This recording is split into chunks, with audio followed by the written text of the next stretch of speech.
שבר כלי והשמיים ממליץ חומץ אעבור בתוך חיי ביבשה ורק אתה יכול להפוך מספדי למחור לזכך את החור לרכך בי הכל ורק אתה מבין איך לגשת ללב שלי לשכך כל כך שבי מרפא את הלב.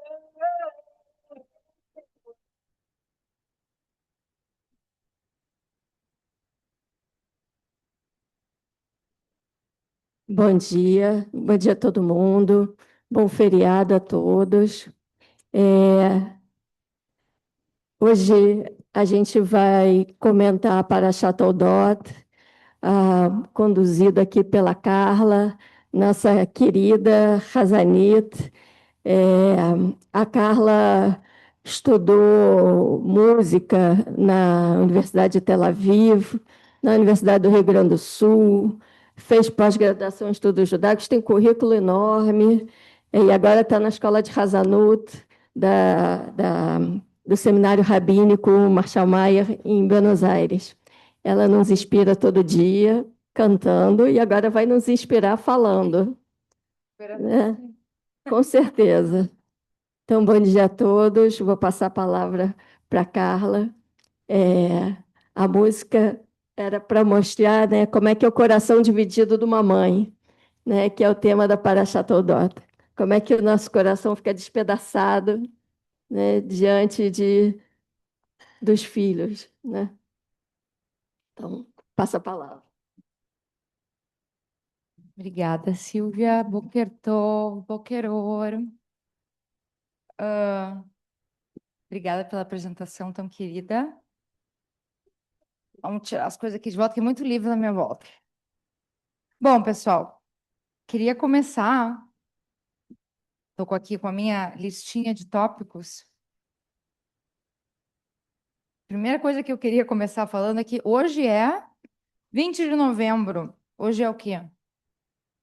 Hoje é feriado. Hoje é feriado. Do que Dia é? da Consciência Negra. Dia da Consciência Negra. Ótimo. Feriado. Tá? Nós estamos aqui hoje. Chegamos aqui 7h30 da manhã, alguns um pouquinho depois, mas não muito depois disso. Sei que agora são 8h44 de um feriado em uma quinta-feira, que é muito comum, não só aqui no Rio de Janeiro, mas em todos os lugares do mundo, às vezes, quando um feriado está logo antes do final da semana, emendar. O que nós estamos fazendo aqui? Sentados, sim, tomando um maravilhoso café da manhã, com companhias maravilhosas e algumas inesperadas, inclusive. Estamos aqui estudando. E o meu ponto começa exatamente daí. A gente está estudando e a gente está rezando em um feriado. E essa é a nossa escolha. E isso é muito mais complexo. Uma escolha onde a gente tem... Se a gente pode fazer uma escolha, quer dizer que a gente tem opções de qual caminho ir, de qual atitude tomar, de qual decisão decidir. E essa é a questão primordial do que é ser um judeu liberal. O judeu liberal, ele é um judeu que ele é um judeu por escolha. É um judeu que decide ser judeu todos os dias. Uma coisa que eu insisto sempre bastante com os meus alunos de Baribat, em especial.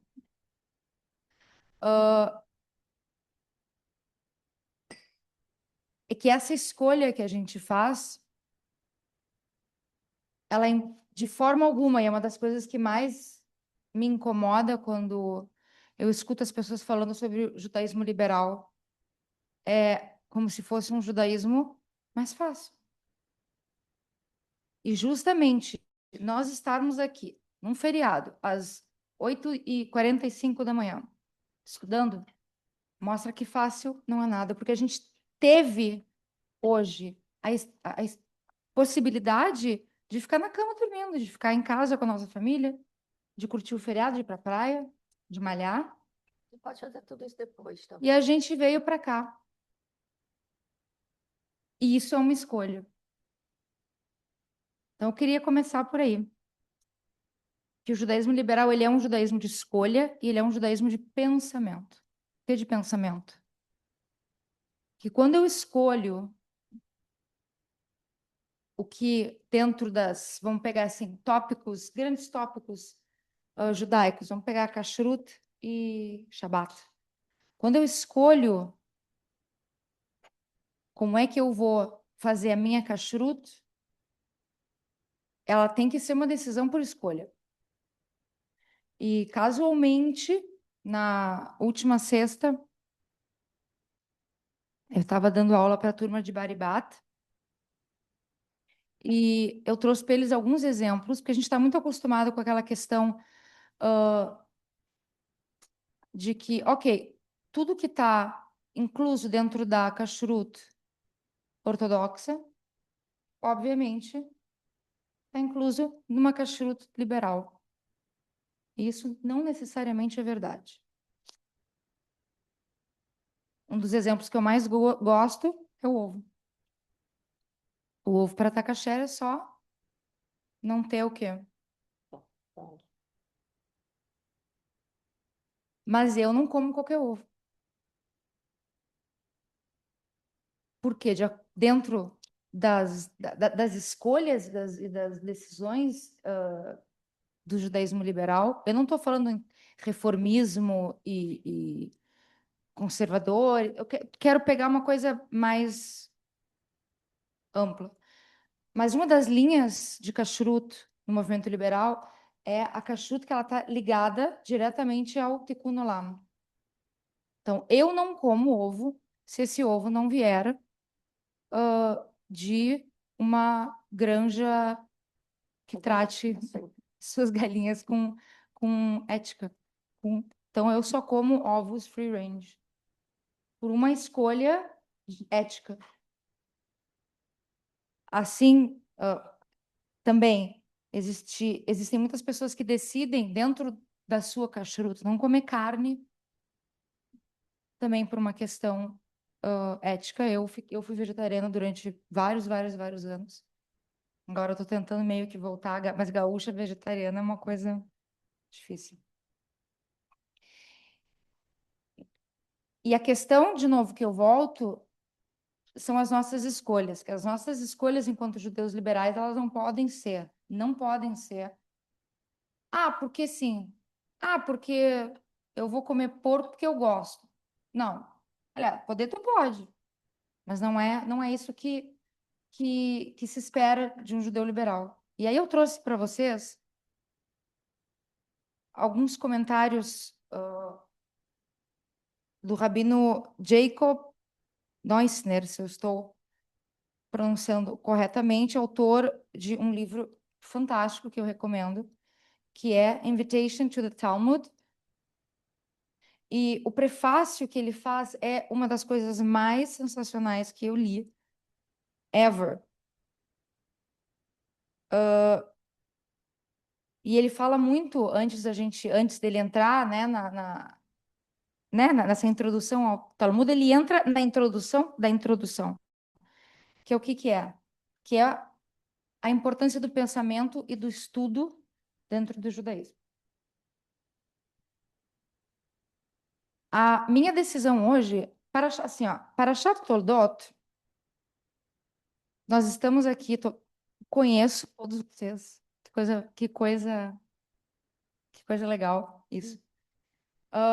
Então, conheço muito bem esse minyan, conheço muito bem o tipo de discussão que rola aqui.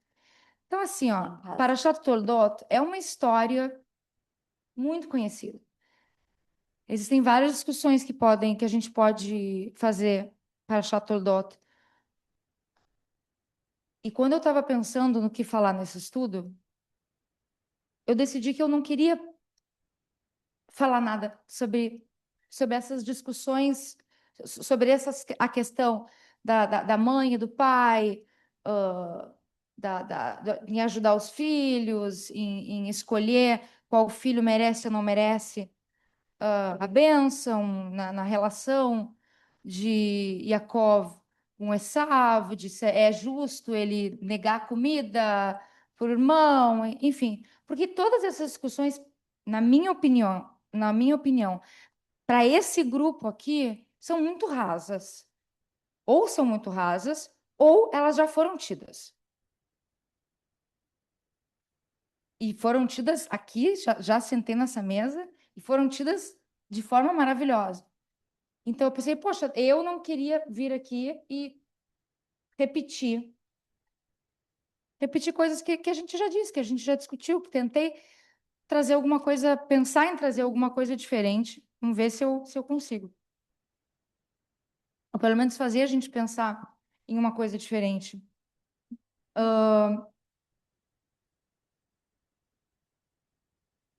Dentro da Parashat Toldot, nós temos a questão das escolhas.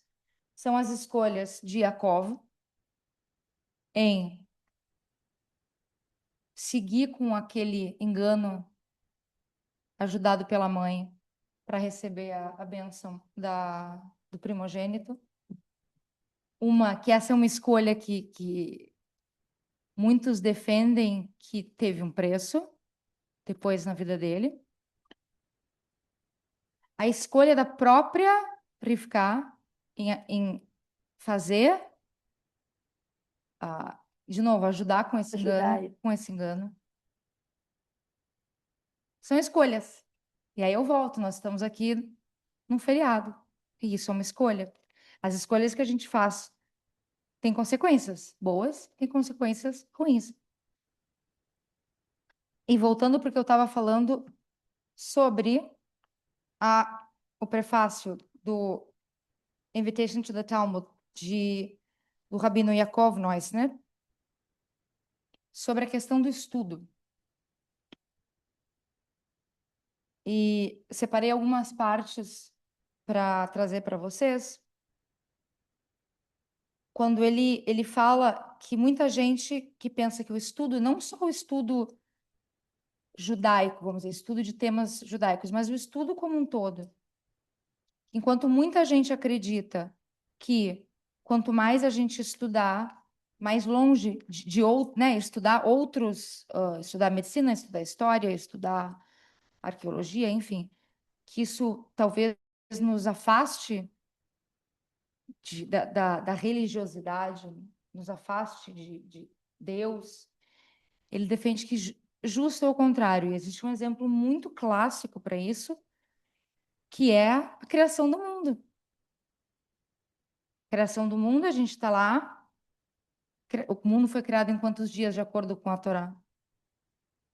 6 dias. Mas o mundo foi criado em 6 dias? Não. Um fato. Continua sendo criado até hoje. Um fato que o mundo não foi criado em 6 dias. Mesmo a gente pegando o conceito mais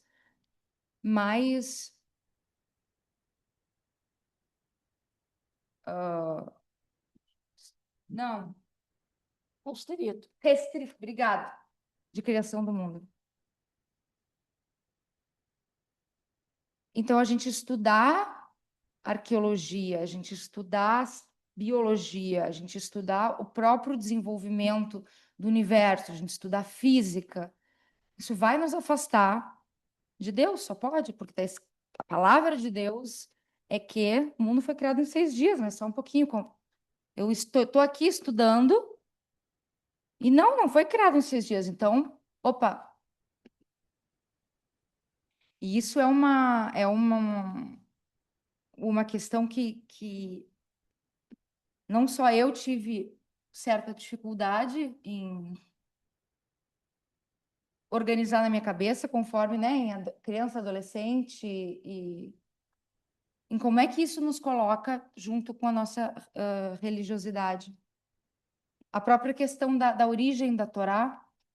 A Torá foi entregue, de novo, nesse pensamento tradicional, Literal.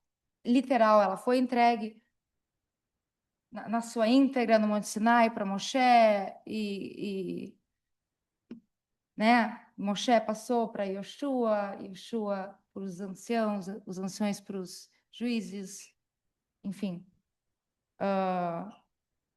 Como é que é isso? De novo, estudos arqueológicos, a gente vê que não é bem assim.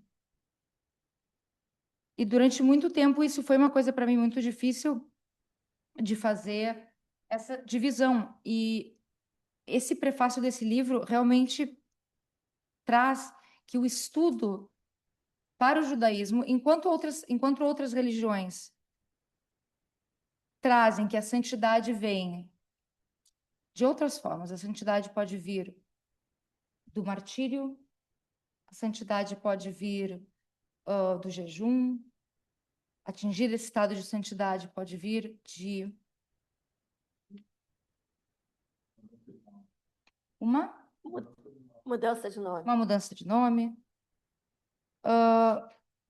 Ele traz que a santidade no judaísmo ela é trazida dentro do estudo, através do estudo. E não é necessariamente o estudo judaico, é o estudo.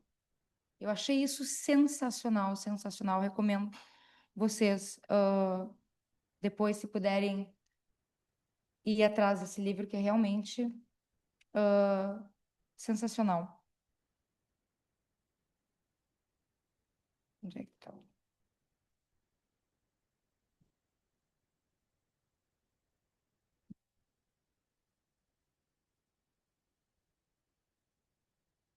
Então, ele diz o seguinte, que a capacidade de uma pessoa de santificar uma coisa, de santificar estudos,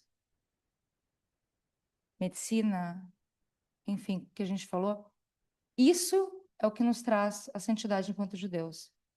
E fazer essa conexão, e fazer pensar, botar a nossa cabeça para pensar. É muito mais difícil, gente, é muito mais difícil quando a gente tem que escolher judaica, dentro da nossa vida judaica, o que que a gente vai fazer. É muito mais fácil, como tudo. Quando a gente era criança, a mãe e o pai falam, tem que fazer isso. É muito mais fácil a gente seguir uma ordem do que nós tomarmos as nossas decisões por nós mesmos. Mas é isso que o judaísmo liberal não só nos convida a fazer, como nos demanda fazer. Quais são as nossas escolhas? Se a minha escolha é que no Shabat eu vou usar carro, eu vou deixar meu filho jogar videogame, por que é que eu estou fazendo essas escolhas? E as minhas escolhas, as minhas opiniões podem ser diferentes do outro. Agora, a coisa mais importante, e a gente vê isso na tradição judaica, em todas as discussões rabínicas que em algum momento viraram Quemará e depois compiladas no Talmud, é a questão do respeito entre as opiniões diferentes. E não sabia que tu estaria aqui hoje, mas lembrei de uma discussão que eu tive contigo e com o Eduardo sobre a criação ou não do terceiro templo. E nós temos opiniões radicalmente diferentes. E nós discutimos isso. Da importância da gente poder ter opiniões diferentes e se respeitar. Porque para os nossos sábios. Não, depois eu te passo. Eu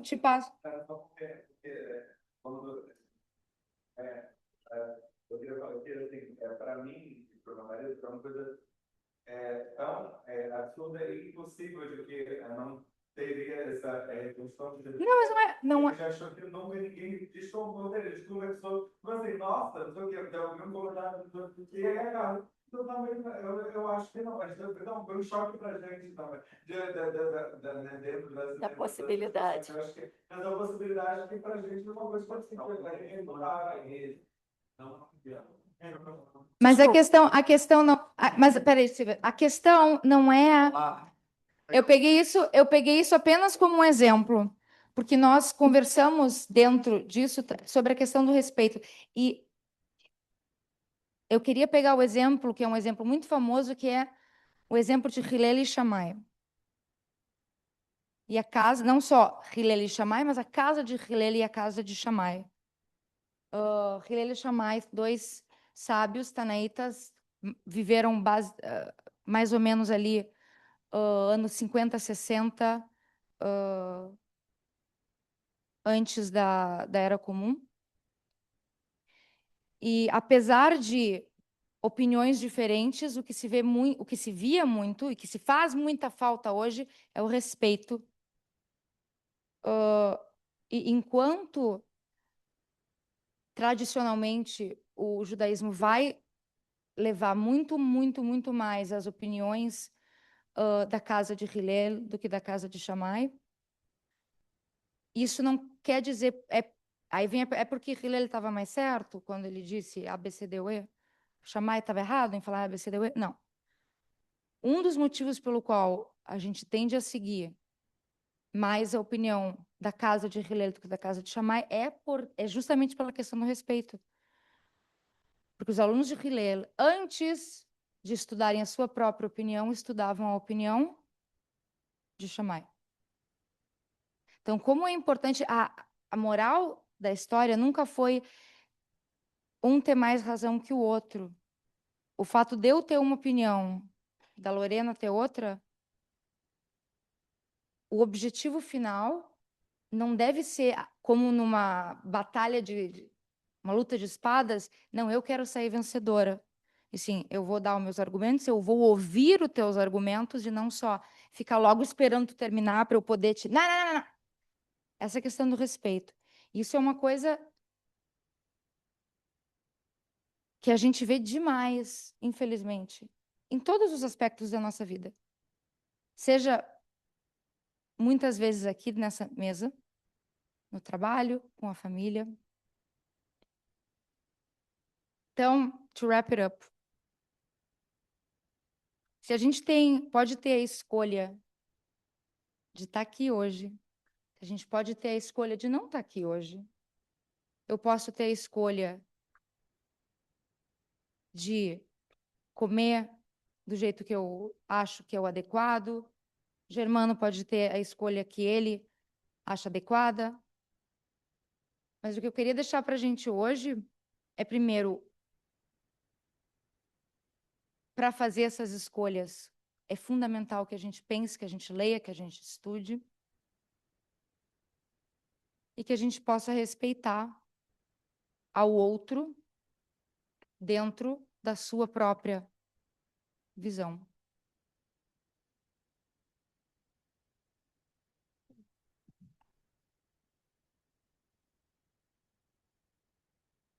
Obrigada, Carla.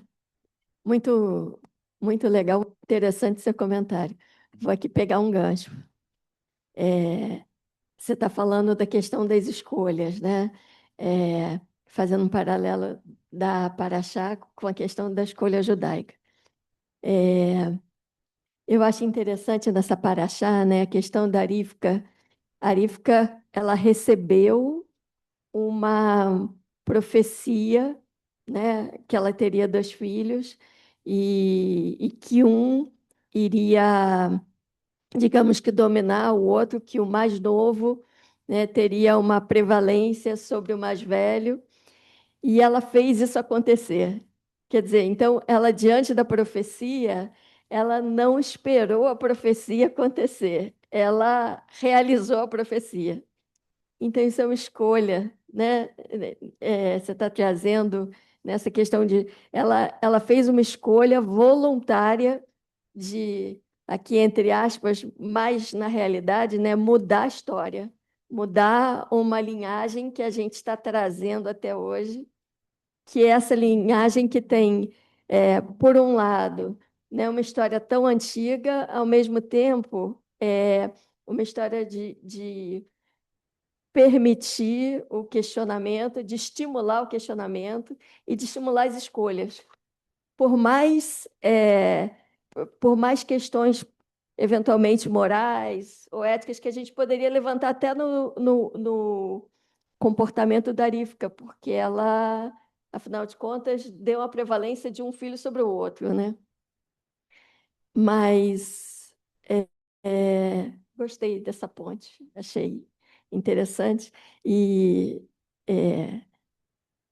queria só complementar com uma opinião, né? Você disse que o judaísmo reformista ele traz, né, a possibilidade de reflexão, de escolhas e também de trazer a contemporaneidade para dentro do judaísmo, né? Para, de certa forma, não permanecer, né, em 1800 ou em 1700, mas vir um pouco mais para os dias de hoje. Não precisa ir até o funk, mas, de qualquer forma, a gente vai andando conforme o tempo. Vou passar a palavra para o Oren. Posso? Ele está tomando café.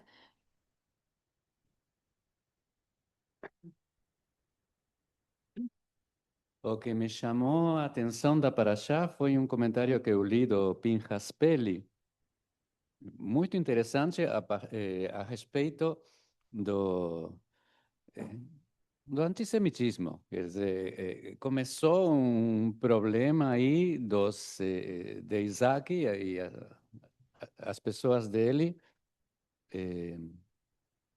cavando poços, os poços que tinha cavado o Abraão também, né, nos terrenos de Abimelech, foram cobertos com terra simplesmente por ódio, né, contra Isaac, que se manifestou nas conversas aí na Paraxá. A gente vai acompanhando e tem diferentes momentos, mas em todo caso se prejudica o próprio povo.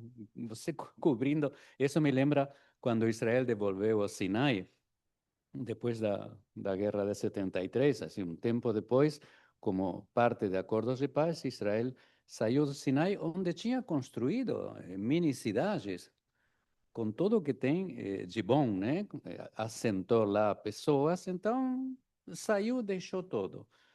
Então, eles, em lugar de aproveitar aquilo para o povo, eles destruíram tudo. Quer dizer, o ódio acaba prejudicando o próprio povo. Quer dizer, o ódio é tanto o impulso de destruir, né? Então, ele lembra diferentes formas de ódio que os judeus sofreram ao longo da sua história. Diz que houve momentos que os judeus ouviram: vocês não podem mais viver entre nós como judeus, porque o negócio, a opção era a conversão, né? Depois era: vocês não podem mais viver entre nós. Então, era a expulsão de diferentes lugares, né? Ao longo a história toda, né? E depois, diretamente, quando chegou o nazismo, vocês não podem viver, né? Então, era o extermínio. Então, mas o impressionante é prejudicar a própria gente só por causa do preconceito. Não tem um motivo. No caso do nazismo, não houve um motivo territorial ou disputa por alguma coisa. Era a eliminação desse povo simplesmente, uma coisa inédita, né? Por isso não dá para comparar esse genocídio com outros genocídios. E é isso que eu queria chamar. O negócio do preconceito muitas vezes é inconsciente, né? Isso a gente está sofrendo hoje em dia.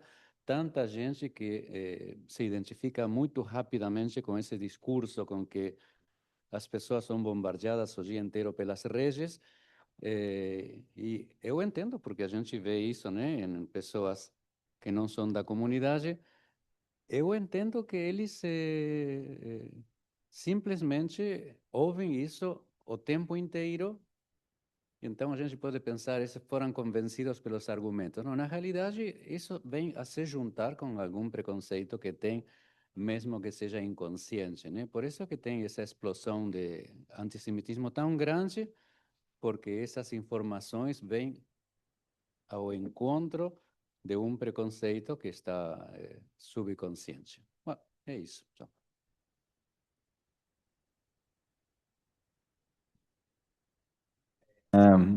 Então, eu gostaria de abordar alguns pontos. Carlos, achei primeiro incrível quando você falou com relação à possibilidade de escolha do judaísmo liberal. Inclusive, é uma conversa que a gente está pendente para ter fora daqui. Deixa eu só contextualizar primeiro a história do terceiro templo, que também sem Lachonará não tem do judaísmo, né, gente? Então, na verdade, eu fui fazer uma Lachonará para Carlos dizendo assim: acho que alguém insinuou de que sobre que não espera que tenha a reconstrução do terceiro. Só que assim. Entre eu e meu marido, assim, realmente eu acho que nunca teve a conversa de saber de encontrar pessoas que tivessem conversassem com essa mesma opinião. E aí a Carla no carro, 2 minutos antes de descer do carro para coisa, ela também não.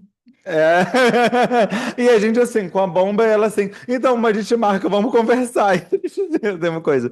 Mas enfim, dentro dessas escolhas, ao mesmo tempo, eu vejo de uma forma muito interessante quando você primeiro quando a gente fala de Alahá, né? Alahá foi descrito, produzido durante 1000 anos. Então durante 1000 anos, claro que tiveram diversas formas plurais para se tentar organizar de alguma forma de diversas comunidades diferentes, de diversas formas diferentes e ela de forma estática acaba se tornando talvez insustentável para a maioria das pessoas, mas entendê-la como não mutável, assim, completamente mutável, mas entendê-lo como uma grande base para o judaísmo, mas entender também que isso foi até através de frutos de diversos milhões, milhares de discussões, e que tanta gente e que essas discussões entre os grandes sábios, essas discussões entre os grandes rabinos, tanto daquela época como ocorrem hoje em dia, que mantém o judaísmo plural e vivo, porque entre dois judeus sempre vão ter no mínimo 5 opiniões pelo mesmo assunto. Então, é uma forma de manutenção do judaísmo. E quando você fala de escolha, eu vejo uma coisa que me toca muito profundamente, que é o fato de eu sou casado, tenho um casamento homoafetivo, meu marido, eu tenho sobrenome do meu marido, certidão de casamento, tudo no cartório, temos temos um casamento. A princípio seria um choque para o judaísmo mais tradicional e, ao mesmo tempo, nós nos possibilitamos que dentro e eu acho que é algo que às vezes até incomoda algumas pessoas, e desincomoda, e aí, enfim. Mas aí cada um que se lide com os seus incômodos. Para mim, dentro da minha escolha, é importante que eu utilize o Talit Katan, que eu utilize o Tzitzit todos os dias. Ao acordar, faço o Netilat Yadayim, qualquer coisa, e que não esperam isso, às vezes, de um casal homoafetivo. Porque o casal homoafetivo não tá na Laha, não tá entre as... Eu já perco a mitzvah, né? Dentro das 613. É, por mais que dentro de um contexto de um casamento homoafetivo, que seria algo completamente condenável da forma mais tradicional possível, é, a gente escolheu que dentro da nossa casa a gente a gente vive o kashrut tradicional, o kashrut mais tradicional. Dentro da nossa casa não entra comida que não seja kasher, com selim, o aplicativo da BDK, do coisa, e fora da nossa casa a gente adapta dentro do possível, mas sempre tentando seguir o kashrut da forma mais tradicional possível.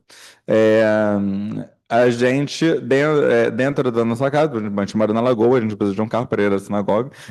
Então, a gente, dentro da nossa casa, já as luzes não ficam acendendo e apagando, a gente, às vezes, coloca um durex na porta da geladeira, tenta ser o shomer Shabbat mais tradicional dentro da nossa casa, mas às vezes a gente realmente precisa de alguma forma de locomoção e a gente faz essas escolhas.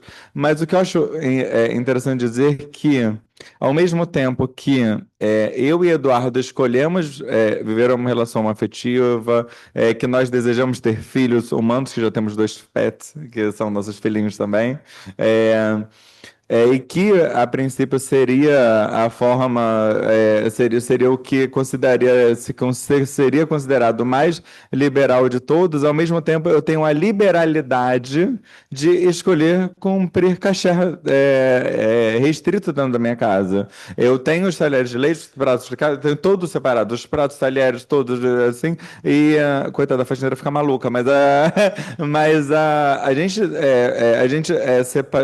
realmente separa, organiza isso e tenta ser Shomer Shabbat o máximo possível dentro da linha tradicional, mas é uma escolha minha. Eu tenho a liberação para isso, assim como eu tenho a liberação de viver um casamento homoafetivo. Então eu acho muito bonito quando a gente fala isso de escolhas, porque eu tenho a escolha de viver um casamento homoafetivo, assim como eu tenho a escolha de viver o kashrut dentro da minha casa. Então, eu agradeço muito com relação a isso. Se alguém tiver alguma coisa, porque a outra parte eu também queria, eu queria comentar um outro assunto com relação aos 6 dias. Eu posso fazer uma ponte aqui com o que você falou? Eu gostei do que você disse, Bruno, né? Silvia, prazer. É, eu gostei do que você disse pelo seguinte, porque a gente está o tempo todo fazendo essa ponte entre o que é a tradição, uma tradição muito antiga, com o que é a nossa vida contemporânea muito nova. É o que a gente está tentando fazer aqui, né? A gente vai estudar lá atrás. Tem um comentário dessa paraxá até do Rabino Sacks, vale a pena ler depois. Se quiser, a gente compartilha, mas que é o seguinte: a gente está seguidamente falando do que é do passado, trazendo para a nossa vida contemporânea, e nesse caso da Paraxá, ela tem uma profecia, né, que não é um. Ele faz questão de reforçar assim, que não é um oráculo, né, não é uma coisa. É uma coisa muito objetiva, ela não é muito nebulosa, ela não ah, digamos, meio dark ou mal definida. É bem claro o que acontece com o filho. E ela vai ter que viver com isso. Então, a gente está o tempo todo fazendo essa dança de um pé no passado, um pé no presente, um pé no futuro, um pé no futuro a partir do passado, que é um jogo temporal, que é o que você está falando, que você está fazendo na sua casa, que ele é muito interessante, muito bom. E aqui eu queria fazer uma provocação para o Arigoni. O Arigoni é especialista em gestão de risco. Ele trabalhou comigo um tempão. E aí, que é o seguinte, quando você tem normas muito bem definidas, que são a Dalahá, a regra, a tradição, eu vou seguir, vou usar o capote, está 40 graus lá de fora, e eu estou de capote na rua, no sol. Quando você tem uma norma muito bem definida, você tem menos riscos. E aqui a gente está fazendo o contrário, a gente está lidando com muito mais risco, porque a gente está desafiando a norma o tempo todo. E aí depois você resolve esse problema. Eu queria citar também o Rabino Jonathan Sacks, ele também, no livro I Believe, quando o comentário dele de Toldot, ele termina a Perez com fazendo impacto de que apesar, né, porque existia um amor muito grande de Yitzhak com Esav, né, então e de que a frase dele era exatamente de que a intensidade do amor ela não só cura com quem recebe também como para quem dá, né? Porque apesar de ter tido a troca da primogenitura, a perda da bênção, já que só Yemen Yaakov que vai abençoar a todos, e isso a gente vai vendo, acho que parece uma forma bem evolutiva, né, de cada um dos patriarcas, quando a gente vai falar com relação à bênção do primogênito e até Yaakov fazer a bênção de todos. Mas mostra que ele era que existia amor e que esse amor, de certa forma, cura também é aquele que sofreu com as suas perdas, né?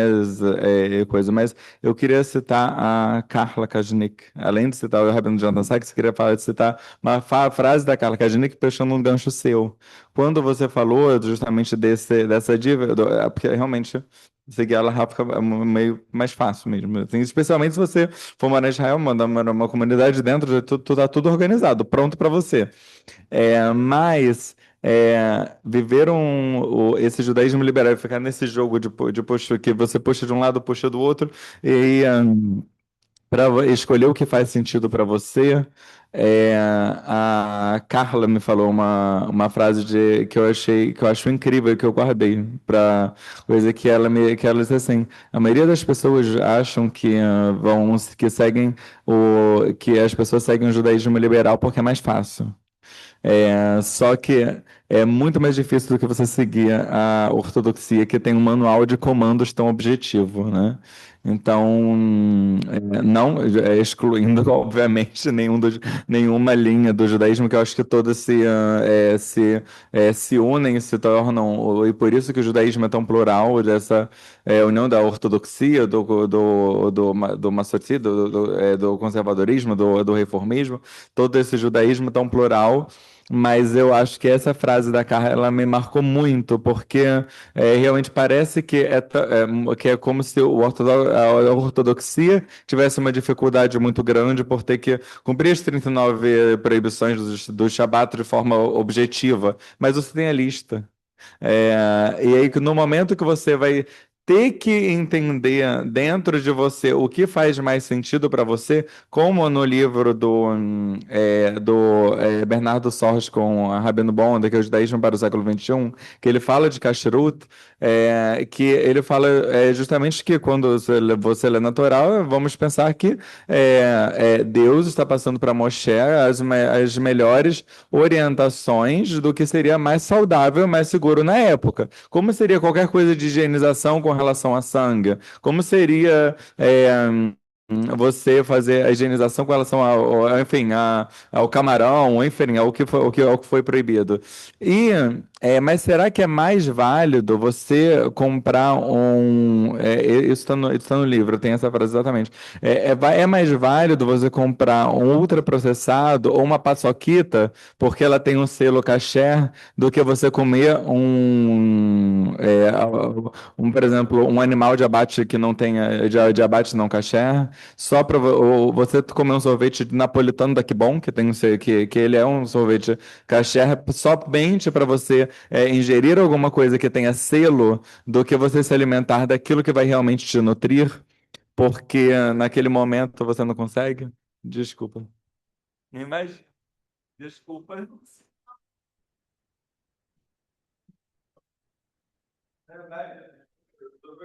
Não, não, imagina. Se a gente pudesse, o ideal seria a gente ter o dia inteiro.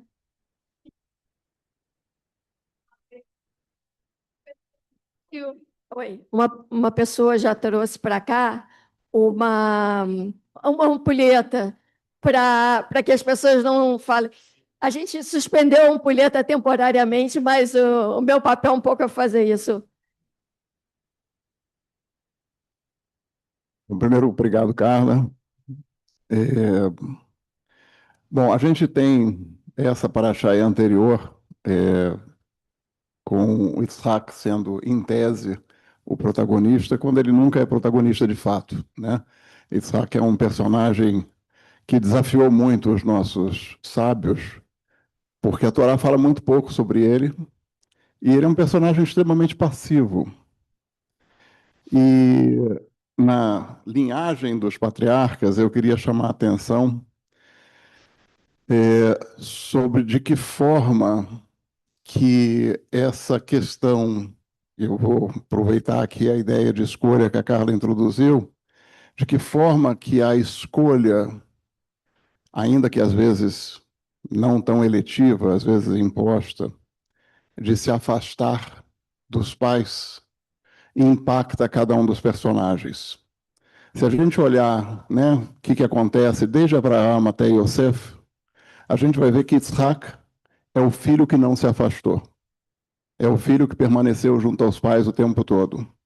Ele era tão ligado, por exemplo, à mãe, que somente com o casamento e o amor purificar, ele consegue ultrapassar esse momento de perda, né, e seguir adiante com sua vida.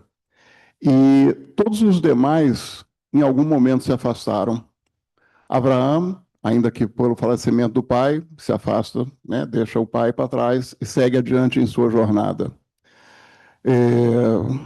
Yaakov, da mesma forma, por conta das diversas mecânicas do seu relacionamento familiar, se vê obrigado a se afastar e passa um bom período afastado dos pais. Mais tarde, a gente vai ver isso se repetir com Yosef, né? Esse afastamento dos pais, de certa forma, ele caracteriza uma oportunidade de crescimento para cada um desses personagens. Isaac não teve essa oportunidade, seja porque não gerou essa oportunidade, seja porque não calhou de acontecer com ele o que aconteceu com seus irmãos. E, pelo contrário, ele tem o ônus de ser aquele que fica, porque ele teve um irmão afastado, e afastado por causa dele. Ele funciona, né, em parte do que os psicólogos chamam de filho substituto, né? Então ele tem esse ônus sobre ele tem esse peso sobre ele o tempo todo. E em função disso, né, a gente lê nessa paraxá que ele perde a visão, ele praticamente não enxerga. E talvez seja esse o motivo, né? Ele perde a capacidade de distinguir a realidade por si mesmo, ele precisa que os outros descrevam a realidade do que está acontecendo à sua volta. E, de certa forma, é essa iniciativa que Rivka traz. Quando Rivka conduz, né, o processo histórico dentro da narrativa bíblica para levar a primogenitura para Yaakov, ela assume a possibilidade de trazer a realidade para Isaac, porque Isaac não está enxergando. Ele não desenvolveu a capacidade de enxergar por si mesmo.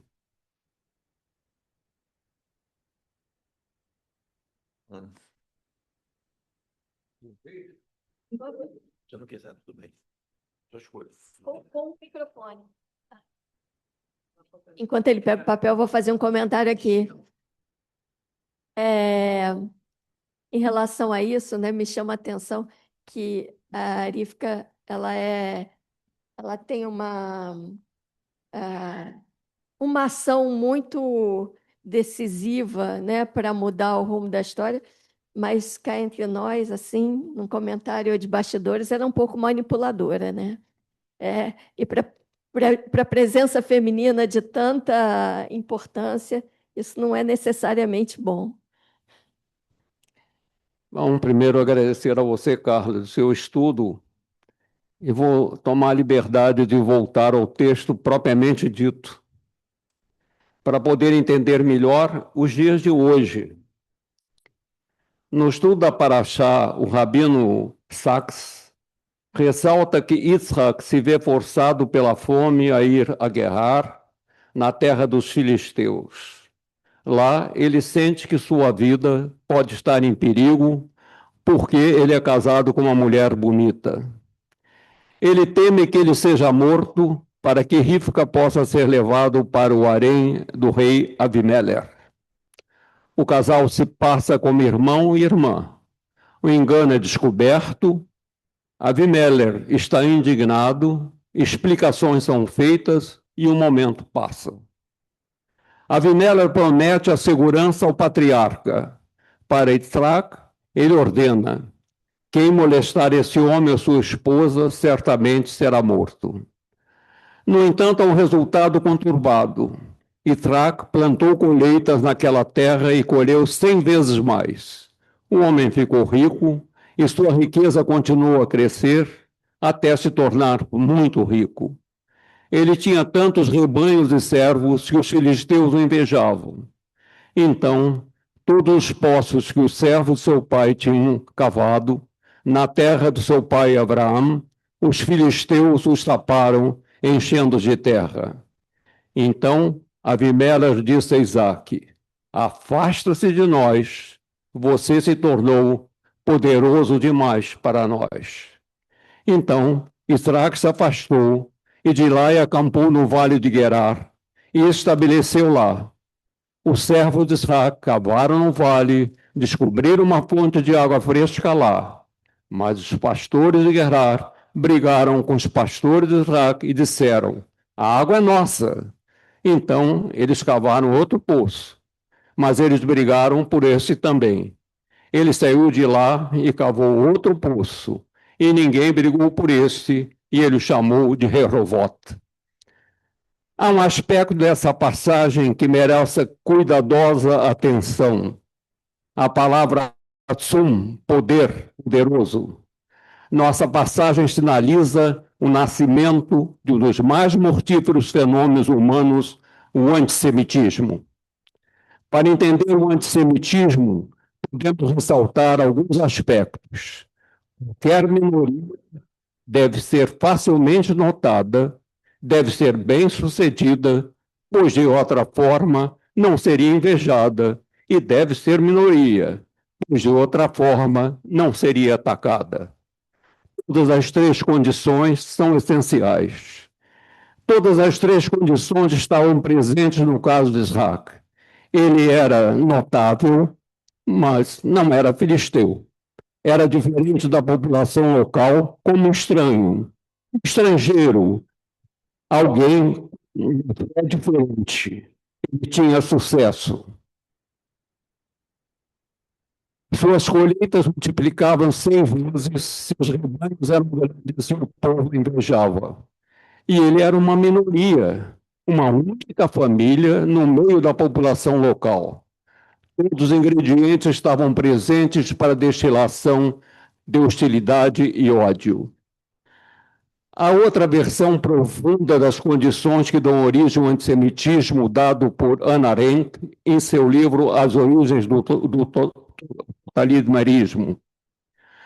A hostilidade aos judeus torna-se perigosa, ela argue, não quando os judeus são fortes, mas quando são fracos. Isso é profundamente paradoxal, porque em face disso, o oposto é verdadeiro. O antissemitismo é um fenômeno complexo e sempre mutante, porque os antissemitas devem ser capazes de manter unidas duas crenças que parecem contradizer-se. Os judeus são tão poderosos que devem ser temidos, ao mesmo tempo, tão impotentes que podem ser atacados sem medo. Parece que ninguém poderia ser tão racional a ponto de acreditar em ambas as coisas simultaneamente. Mas as emoções não são racionais. A Haftará parece referir a tensão entre as nações descendentes de Jacó e Esaú, enquanto na Paraxá temos a luta dos gêmeos no ventre da mãe. Malaquias, que viveu em meados do século V antes da Era Comum, é intrigante e instigante. Numa época em que a idolatria era quase universal e a crença no Deus único era a rara forma de Israel, e mesmo lá era frágil e diluída. O que preocupa Malaquias é a falta de respeito que o seu próprio povo demonstrava por Deus e pela tradição. Comparando judeus e gentios, os israelitas ficam em segundo plano no discurso do profeta. Um pagão sincero é considerado melhor que um judeu insincero. Hoje, entendo que os judeus e gentios, homens e mulheres, religiosos e seculares, somos criados Beslem Elohim, a imagem de Deus, e, portanto, devemos buscar soluções que respeitam direitos igualitários.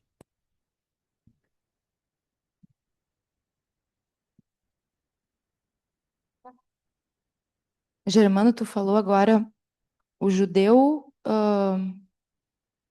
que um gentil. Qual foi mesmo?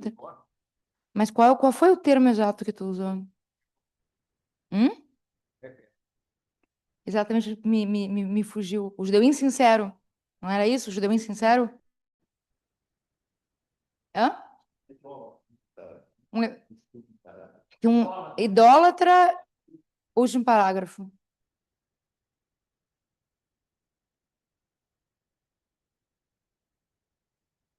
O pagão sincero é considerado melhor que o judeu insincero. Exatamente. Então, o pagão sincero é considerado melhor que o judeu insincero. Queria finalizar fazendo uma pequena mudança disso. Que um judeu que não estuda não está honrando, ele honra menos ser judeu do que um não judeu que estuda.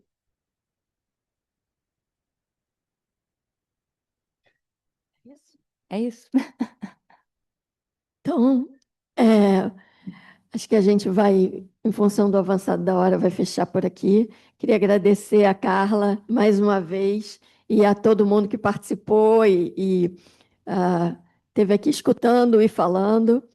Ah, Vou fazer um último comentário, porque eu estou aqui com coceira. A Carla começou dizendo que a gente é judeu por escolha, e aqui pegando um gancho no que vários de vocês falaram, e o Oren falou também, às vezes não, porque quem te reconhece como judeu são os outros, né? Então, quando reconhece, reconhece de acordo com os padrões e preconceitos. Mas é que aí a gente está indo para outro ponto, Sim. que é o ponto do antissemitismo. Isso. Eu comecei a discussão, não era para eu terminar, foi mal. Aí a gente está pegando outro ponto, que é o ponto do antissemitismo. Então, quando eu falo que a gente é judeu por escolha, e essa escolha é independentemente do fato de a gente ter nascido judeu ou a gente ter se tornado judeu em algum momento. A gente sempre é judeu por escolha, é uma escolha que a gente tem que fazer todos os dias. Oi, eu só queria falar uma coisa rápida, que é o seguinte, tem uma frase dos irmãos Marx, que são judeus, né? Inclusive, eles falam o seguinte: ninguém fica completamente feliz com o sucesso do seu melhor amigo, nem completamente infeliz com o seu fracasso. Os judeus, eles têm um sucesso em vários campos. Eu acho que entre a gente pode falar do nosso sucesso, mas eu acho que toda vez que a gente coloca isso para fora, isso vai contra a gente. Eu acho que o judeu, agindo numa sociedade que não é judaica, eminentemente ela é de maioria não judaica, ela tem que ter um comportamento muito discreto, né? Eu acho que, às vezes, os judeus pecam por quererem mostrar muita coisa e por fazerem discursos. Olha quantos Nobels os judeus têm. Olha, eu acho que isso aí a gente tem que tomar muito cuidado, porque tudo isso que a gente passa para fora, isso gera muito antissemitismo, né? Até nisso que a gente viu agora, no caso dos postos que são enterrados, porque existe o sucesso. Eu acho que a gente tem que tomar muito cuidado na forma que nós, judeus, agimos em sociedade. Eu respeitosamente vou discordar de ti. Vejo o teu ponto, vejo a razão, vejo de onde é que tu está vindo com a tua fala e respeitosamente discordo. Uma coisa é a gente dizer, nós somos o povo escolhido. Todo mundo aqui nessa mesa sabe o que significa ser povo escolhido, e em absoluto isso não significa, absolutamente isso não significa que a gente é melhor que os outros. Agora, a gente louvar os nossos feitos, na minha opinião, claro, existe o louvar os nossos feitos de uma forma arrogante, existe louvar os nossos feitos para incentivar aos outros, aos nossos filhos, aos nossos colegas, aos nossos descendentes, enfim, que sigam essa linha de estudo, porque se a gente tem tantos judeus que se destacam em tantas áreas, é pela tradição judaica do estudo. Então, Silvia. Dos que não têm a possibilidade, né? Essa possibilidade do estudo, né? E é incrível, hoje é o Dia da Consciência Negra, estamos aqui, mas a gente não pode esquecer desse fato, né? Não sei se eu estou... É um assunto enorme, mas eu concordo muito com você. Eu acho que isso faz com que nós nos mantenhamos durante tanto tempo, e essa conexão com a contemporaneidade, né? e a consciência também de que estamos na diáspora, enfim. Acho que é muito importante. Porque isso que você está falando, eu entendo perfeitamente, mas é muito mal aplicado. Muitas vezes, a maioria das vezes, vem com muita arrogância o saber, o conhecimento, o ser judeu, para fora, né? Desculpe, estou falando muito. Sou prolixa também.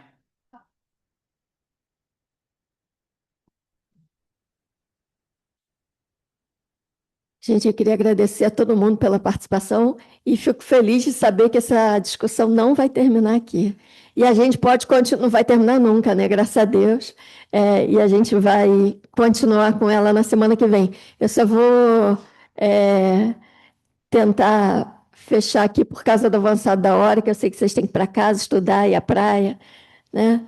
Então, queria agradecer a todo mundo que está em casa ou está remoto, quem está aqui. A gente tem hoje cerca de 14 pessoas online também, além de nós. Então, é muito bom poder permitir que essa discussão continue. E a discordância também, né? A gente não é obrigado a concordar todo mundo com todo mundo, e isso é um luxo. Eu acho isso maravilhoso. Shavua Tov, Shabbat Shalom, e até semana que vem. Birkat Amazon. Richard, acho que pode encerrar.